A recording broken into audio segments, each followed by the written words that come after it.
Hi, welcome back to another episode of When We're Not Hustling, the After Party. I am Jessie Sage, the host of When We're Not Hustling. Hi, I'm Emily Foster, the producer of When We're Not Hustling, reminding you to like, subscribe, share, do anything you can to spread the word that we're out there. And I'm Melody KG, a sex worker, supporter, and lover of many things. We should have you list. What are the things you love? Top three things you love. Go ahead. Food, Mm. sex, Hmm. and money. Okay, you are a woman after my Nice. heart. Yeah. Thank you. Cool. Probably a lot of us in this industry that are like hedonists who like money. So Absolutely. yeah, I'm with you. I want to make another announcement that we haven't made. We got a fiscal sponsor, so we now have 501(c)(3) status, which means that you all fans of the show can donate to us, and it will be a tax deductible write-off. You can do that right on our website, even. I know We're it's so fancy. It's like crazy. You should check it out just to check it yeah, out. and you can set it up as recurring too. So we're very Ooh, you can subscribe to us, guys. this website is getting like more and more like professional all the time. We started it and we're just talking about some things, and now all the time it's getting more and more together. So it's You're very, on the glow up. yeah, we are on the glow up. Yeah, we're excited. So we are glad you're here with us for this glow up, Melody. So Good to today be here. we're talking about Courtney Trouble. And Courtney Trouble actually used to work with me at Peep Show when Peep Show was a thing with me and PJ. And so it was fun to talk to them again about the old days when we were doing Peep Show and then also what they've had going on. So what were your guys's what were your first responses or reactions to the episode? Uh, so for me, I thought it was so cool that they show up in their bathrobe. They look so cute and comfy. And I think we should all strive to just be that on every Zoom call. I love that energy. Um, also, Listeners can't see that, but it was a whole thing. Yeah. it was a whole thing. And It was a hearing that hooded they Hello were, Kitty robe. I just it want to was, clarify. It was a hooded Sanrio robe. It was the coziest thing I've ever seen. and it was pink. It was so cute. Um, and to hear that they're from Olympia, Washington, which is like that's where I'm from. That's where I grew up. And so I was like, oh my gosh, we've probably been in some similar circles at one point and just like never like Oh, knew. Yeah, small world. yeah. So did you also like how old are you? Are you I'm 31. what? I'm 31. Okay, so you're 10 years younger than her. Okay, so Yeah, you wouldn't have like crossed over in the same ways, but I was curious right. to any of the same like venues. She was talking about a lot of like the punk scene there. Yeah, yeah. And not all of those places are still around, but punk scene in Olympia is definitely still alive and well and was when I was a teenager. So, Yeah. uh, yeah, it was cool to hear about.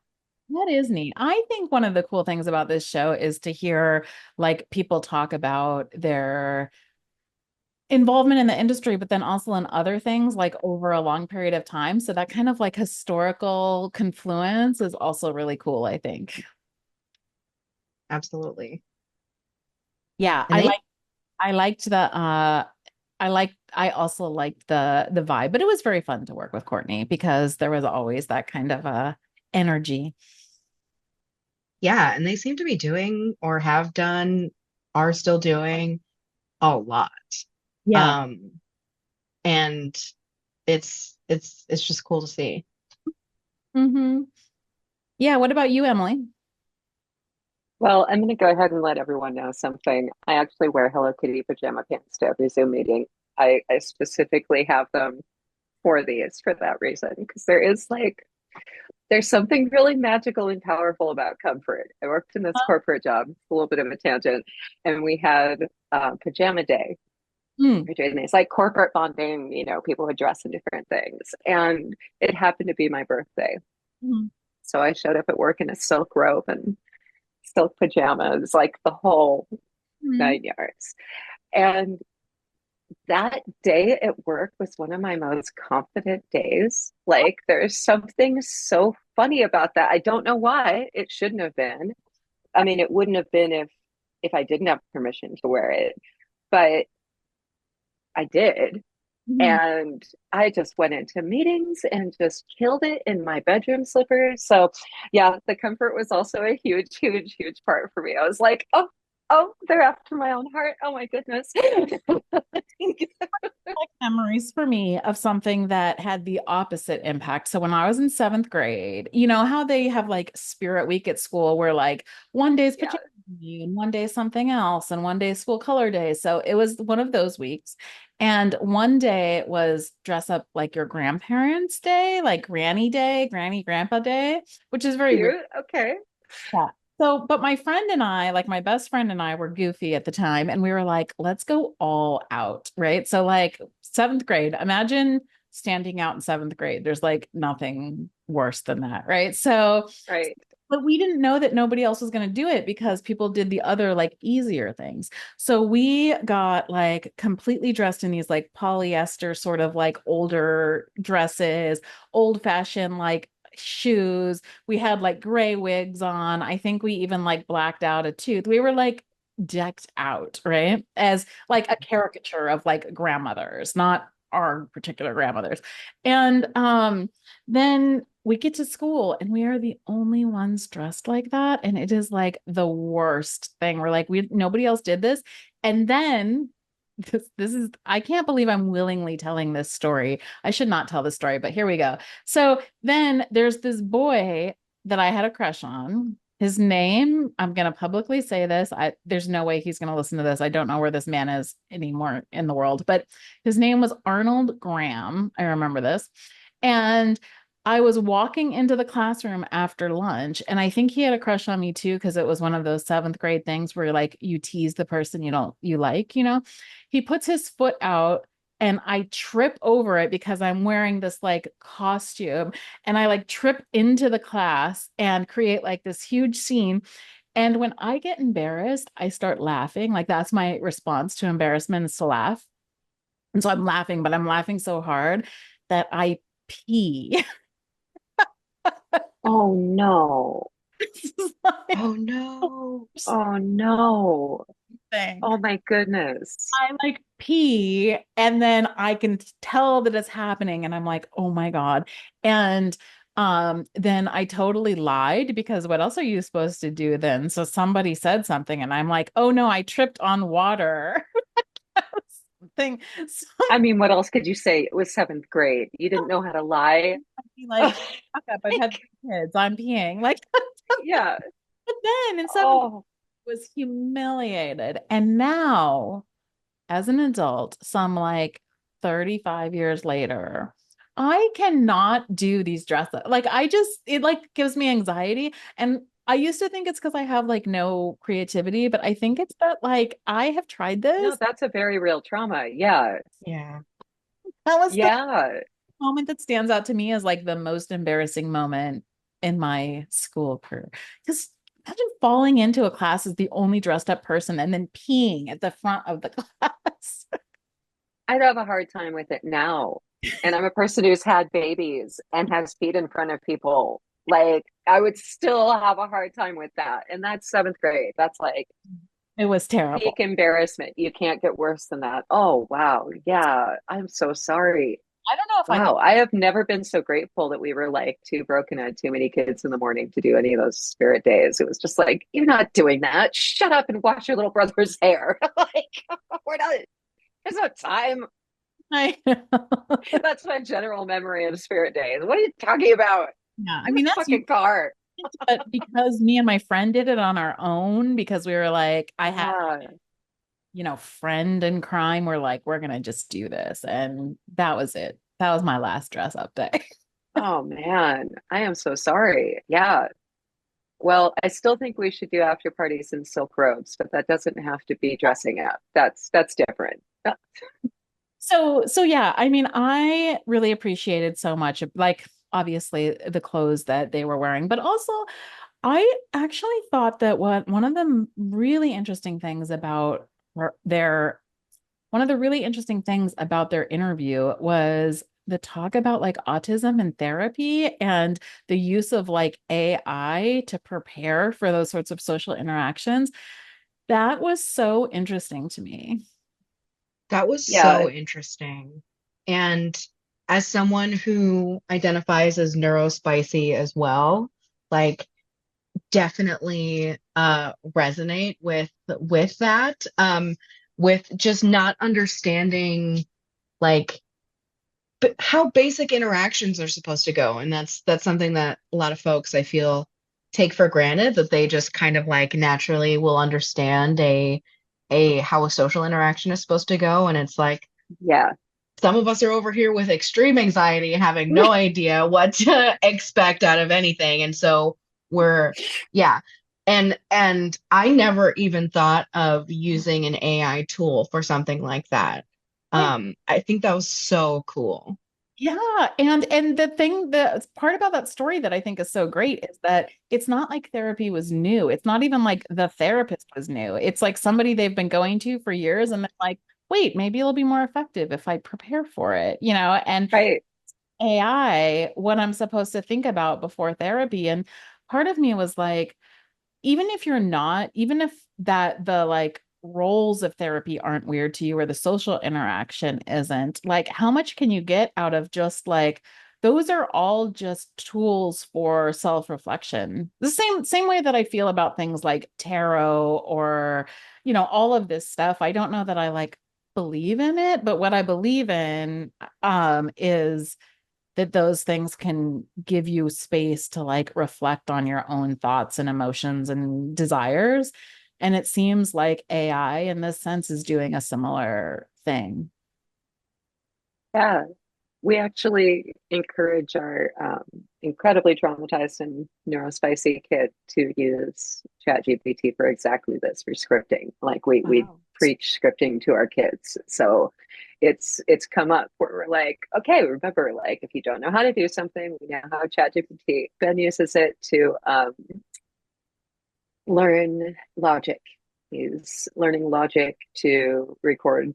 And so he'll be like, hey, ChatGPT I in remember Logic like 11, informal logic or something, and I was like, huh, interesting. no, like Logic, the recording program. But yes, it would be helpful for that as well. I actually have asked it some logic problems just to play around with it. But I usually end up having it write contracts for me personally. That's what I usually end up using it for. I'm like, hey, here's my hourly rate, and here's the proposal that I want you to write. And it's just like you guys are writers, you know, like there's a certain fatigue that comes on from writing the same damn thing. Like articles are different, short stories are different, poems are different. Those are all like brand new. There's something creative. There's a hook pulling you through the thing. But when it comes to like writing out a 3-page contract for someone because I'm going to make their website or design something, I am so bored with that. I was so tired of it and I don't want to redo it every time. But ChatGPT is like, no problem. It writes it all out with all the tasks. It's so cute. I'm like, oh, fantastic. That's one of the points that Courtney was making is that like in our work that we're doing, it's very easy to be afraid of things like, well, what if it takes over and starts to create content or something like that? But that doesn't take into consideration the like intense tedium of like in their words, like writing the same press release over and over again. Yes, How do you exactly. like that's I not mean, super I interesting. had a lot of it's different because it's AI as opposed to a person, but like personally working out that ego issue of, oh shit, I'm going to be replaced. I hired an additional writer. They were very well could have been my replacement, should have been if they, you know, if they didn't need two of us. They did such an incredible job, in the work. But there was this place of like, okay, well, do I want the work to be good or do I want it to be mine? Because Mhm. I need a partner. Because my work is better if I have a partner. And that's kind of how I see AI. Everyone's like, aren't you worried? All you do is creative work. all you do is write songs and draw pictures, and AI is going to take over. And I'm like, AI is going to help me do my grunt work. Yeah. And if AI ends up doing better than me, which it's really not at all right now at all, and it sounds like we've kind of peaked out at what we can mass feed it. So if they fix that and it ends up being better than me, okay, well, then my partner's better than me and the work still is better. And like, I grant you, we're living in late stage capitalism and it's not being used for great things. And like, yes, down with that. But also, like, I want the work to be good. It doesn't have to be mine. And I would love to read a short story written in my style with my ideas by ChatGPT. Like, it's not there yet, but oh my God, like there are days when I don't need to do that work. And I would love to just be like, here's prompts, tell me a story. No one tells me stories. Thought through everything about all of this. Like I totally hear you. And then there's the other part of me that's like, oh no, but like we can't do that. And then there's another part of me that's like, but why? We use calculators, like Right? we don't have to do all of that work in our head like spontaneously. So I don't know. I'm still like trying to wrap my head around this. And I'm also very aware of the fact that every time like a new technology is introduced, that there's a moral panic around that too. And Sure.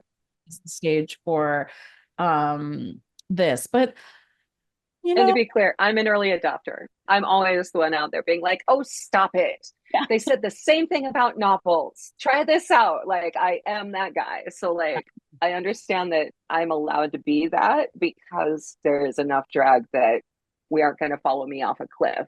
yeah. And I want to be clear that we need both sides. And if everyone was going forward, I'd probably be pulling us back too. So I'm just a contrarian.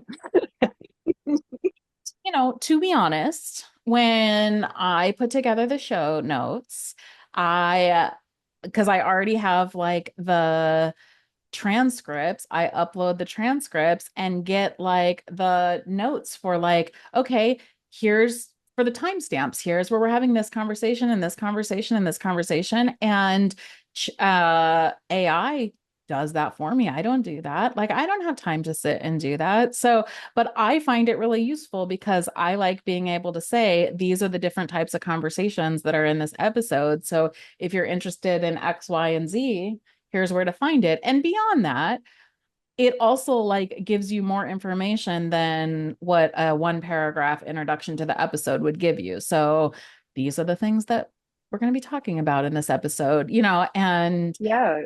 I don't feel bad about that because why should I spend my time getting timestamps? Well, and you wouldn't. Like, we Right. can't. Our show doesn't have that budget right now, Yeah. but our customers get it anyway. Our customers, our clients, our listeners, like they still get to have that because we have access to AI right now. Just It's like, I just don't have I the love that. time. We have a partner that's free or inexpensive who is like, Yeah. So yeah, I mean, I think that there's so many useful ways that we use it. And then I think there's also destructive ways. And I think that's true with every technology. I don't know. I think that, philosophers of like technology and science will say that like all of these technologies are neutral. It's like how we use them that, yeah. I yeah. mean, to be perfectly fair about the moral panic around electricity or books, they're right. Yeah, terrible things happened because they got written down in books. You're right. And terrible things happen with electricity all day.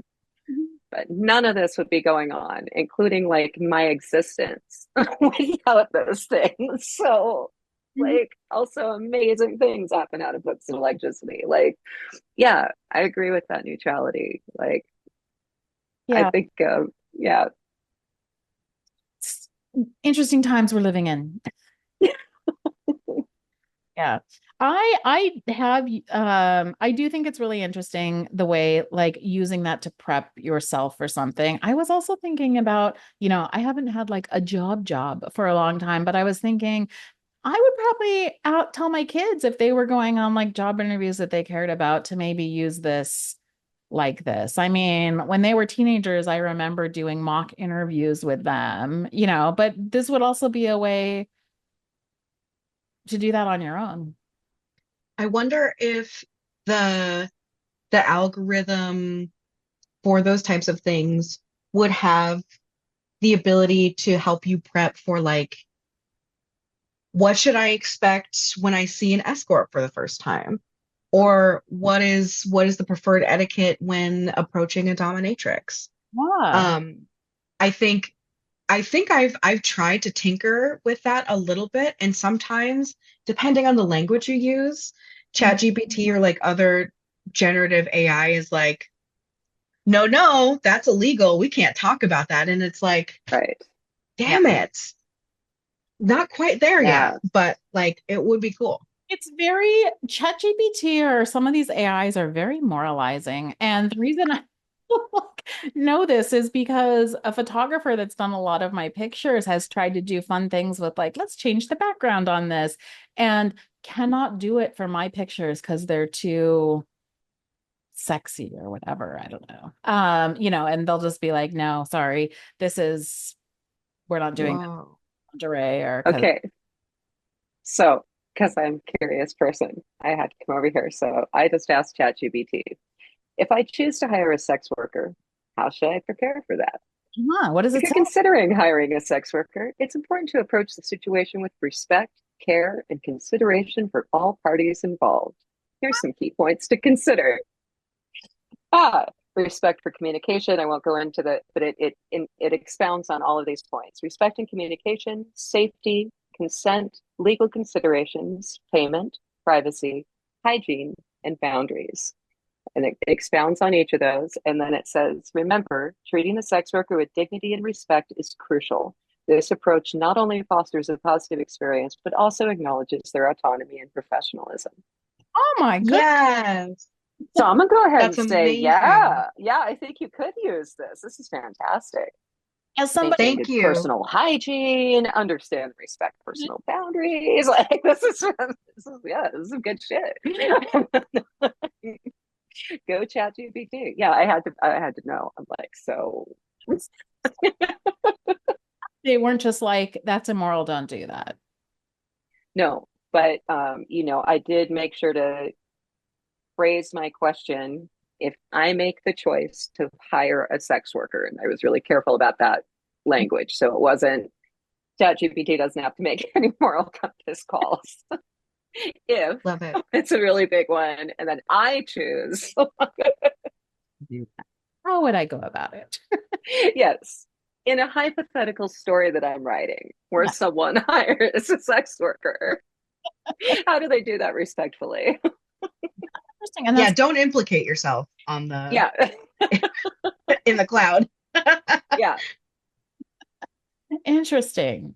Yeah. So we've talked a lot about things that were not actually the point of their episode was the parties that they throw, but that's totally okay for me because I feel like there's so many. I mean, I think that the parties that they're doing and the community building they're doing in the Bay Area is very cool. But I also think that all like who who we are and how we approach the world, I think is also so important. And that's one of the things that I pulled out of their interview was these like almost like life hacks of like how do we do our jobs in a way that are like not reinventing the wheel all the time and that allow us to do the more creative work. So if I'm spending all this time finding timestamps for my episode, like I can't actually put that much brain power into like who do I want to have on and what do I want to yeah, be, you know? And also thinking about how to understand the world that they're in and the interactions that they're having. And that's all of that was really interesting to me. definitely. No, and I love that we didn't get too deep into the awesome and interesting sex parties that Courtney throws. You should Hard. really check out the episode and learn about that from them. Yeah. Well, actually, this is what I do want to say because I didn't think about this till just now, but I think another thing that they were saying that's really important that also like grounds this show is that from the advice of somebody who's been in the industry for 20 years is like do things that aren't the industry. Like you need something else. And I think that that was really important too. And Yeah, um like wear a different hat sometimes. Do something that's not just your job. And we've heard that from a lot of people on this show, but I like hearing that from people who have really long, like a longevity in the industry and what contributes to that longevity. And I like this idea of like, well, breaks, breaks like Yeah, longevity, but also just like being able to step out of the role that you're playing as like a sex worker or a porn performer or whatever it is, that a dominatrix, and put on a different one, put on a DJ hat or a party organizing one or a gardening one or whatever else it is that you're interested in doing. And I felt like that really came out of their episode. Yeah. definitely. And this idea of like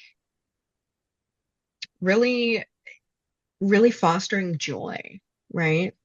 Mhm. Because that's what for them these parties and these like community building things really are, is like Yeah. the ability to just be joyful. And I think that's something that our society is not very good at endorsing, encouraging, empowering.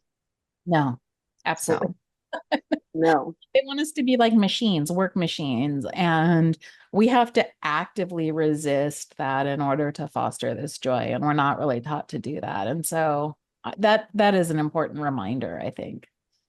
Yeah. yeah. Joy is Thanks, an act of Courtney. revolution. Mhm. Mhm. Every time you feel joyful, you're resisting this shit. Right. Right. Okay, well, I think that is a good place to end. I'm Jessie Sage. I'm the host, and you can find me at Sapiotextual on Twitter. I'm Emily Foster. I'm the producer. Like us, share us, tell us everyone about us. And I'm Melody KG. You can find me on Twitter at the world_on_fire. Nice. Thank you so much for joining us.